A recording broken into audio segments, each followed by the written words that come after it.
La délibération suivante, je vous la présente. C'est une convention de coopération pour la mise en place d'une aire de délestage temporaire sur la commune d'Annemasse. En fait, c'est un accord qui va nous emmener jusqu'au 30 septembre. C'est dire que l'accord, il existe depuis un certain temps et qui fait suite à une réquisition du préfet de la Haute-Savoie sur un terrain appartenant à la ville d'Annemasse, qui est le terrain, certains l'appellent le terrain Biro, qu'on connaît bien. En fait, vous savez que notre agglomération était soumise à une pression insupportable d'un groupe de gens du voyage, d'un groupe, pas des gens du voyage, d'un groupe qui a bloqué plusieurs fois des lieux où il y a des entreprises, qui s'est mis partout, et nous avons beaucoup soulevé qu'il fallait faire quelque chose, et la préfecture nous a dit, on va les bloquer sur un terrain pendant au moins les vacances. Voilà. Et oui, mais quel terrain? Eh bien, on va le réquisitionner. Et ils ont réquisitionné ce terrain, parce que vous le savez, ce terrain, il a déjà été un terrain d'accueil de gens du voyage, un terrain de passage à un certain moment. Je peux vous dire qu'il y a eu des discussions très compliquées et je remercie Michel Boucher parce qu'à un moment donné, carrément, un sous-préfet, pas la sous-préfète d'ici, mais un sous-préfet qui était de permanence, allait mettre une partie de ces gens du voyage sur l'aérodrome. Voilà. Donc il a fallu arrêter ça. Juste avant l'étape du tour. Et en plus, juste avant l'étape du tour. On imaginait, vous savez, on a quelquefois des sueurs froides quand on est sur ces situations-là. Donc l'engagement pris par l'État et par Annemasse Agglo et par la ville, c'est ce qu'il y a dans la convention, était accompagné du fait que ce soit le plus propre possible.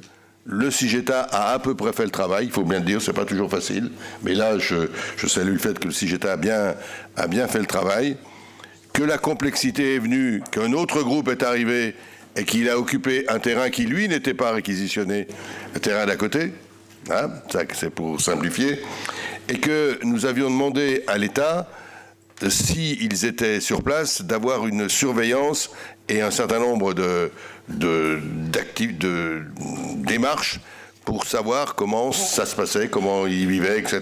C'était quelque chose qui nous semblait important. Ça, pour l'instant, ça s'est pas bien fait. Je vous donne ça, c'est pour vous donner le contexte général.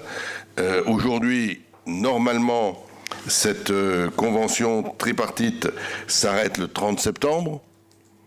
Elle comporte le fait que le terrain a été réquisitionné, que le CIGETA l'entretient et que la ville d'Annemasse n'a aucune responsabilité technique ou financière et que la ville d'Annemasse sera attentive à l'indemnisation de l'agriculteur à qui la ville loue ce terrain pour être exploité.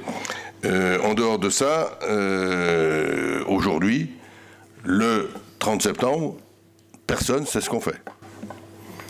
Personne. Donc on va travailler encore avec l'État. C'est une situation très, très compliquée. Donc voilà, je vous propose cette délibération parce que on a géré l'urgence. J'ai porté plainte sur l'occupation voilà. du terrain. Oui, Michel a raison de le dire, sur l'occupation du terrain d'à côté qui est aussi propriété de la ville d'Annemasse, la ville a porté plainte pour occupation illicite puisque celui-là, il n'était pas réquisitionné. Et on attend une évacuation qui devrait arriver, mais vu l'état des forces de police dans le département et notamment sur Annemasse, c'est un peu compliqué. On est donc dans cette situation-là. Je vous propose d'approuver les termes de la Convention. Et puis, bien évidemment, nous allons être très vigilants sur la suite. Mais cette vigilance, elle est complexe, d'autant plus qu'en même temps, sans doute début octobre, va être ouverte la nouvelle ère d'accueil des gens du voyage, qui est l'agrandissement de l'aire d'Annemasse, qui est l'agrandissement de celle qui existait dans les bois de Rosse, là, et on ne voudrait pas qu'elle soit occupée, phagocytée, je ne sais pas quel mot dire, par ce groupe-là qui empêcherait les autres de pouvoir venir, ceux qui respectent les lois, et heureusement, une majorité de gens du voyage respectent les lois, ce n'est pas le cas de ce groupe. Voilà, je vous ai donné à peu près tous les éléments. Est-ce qu'il y a des questions? Je vous propose donc de passer au vote sur cette convention. Est-ce qu'il y a des votes contre? Des abstentions? Merci.